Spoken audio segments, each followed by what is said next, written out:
বিসমিল্লাহির রহমানির রহিম। সারা বাংলাদেশে নেয় আজকে এই অতিরিক্ত শুল্ক প্রত্যাহারের আয়োজনে সারা বাংলাদেশে একযুগে আজকে মানববন্ধন কর্মসূচি পালিত হচ্ছে। সেই উপলক্ষে রংপুর মহানগর কমিটি আয়োজিত আজকে এই শুল্ক প্রত্যাহারের দাবিতে মানববন্ধন কর্মসূচির অংশগ্রহণ করতেছি।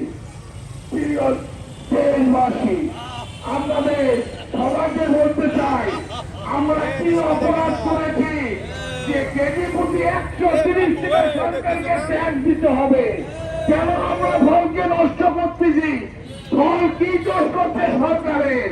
আমি এটা জানি না। কেন সরকার এই ফলের উপর জুলুম দিচ্ছে? ফল একজন আল্লাহর নিয়ামতের খাবার। যে খাদ্যটায় আগুন লাগে না, যে খাদ্যটায় হলুদ লাগে না, যে খাদ্যটায় লবণ লাগে না, এই খাদ্যটা শুধু লাগে পানি। পানি দিয়ে পরিষ্কার করে খাওয়া যায়। কেন আজকে এই ফলের উপর অত্যাচার? একজন অভিজ্ঞ ডাক্তার বলছেন প্রতিদিন মানুষকে 80 গ্রাম ফল খেতে হবে, তাহলে তার শরীর সুস্থ থাকবে। কেন আপনারা সরকার বাচ্চাদের এই পুষ্টি কেড়ে নিচ্ছেন? আমি জানি না। একটা বাচ্চা প্রতিদিন 80 গ্রাম ফলমূল খেতে হবে, তাহলে কেন আপনারা এই ফলমূল থেকে অধিকার কেড়ে নিচ্ছেন? আজকে 1 কন্টেইনার ফল নিতে গেলে 27 লক্ষ টাকা দিতে হয়।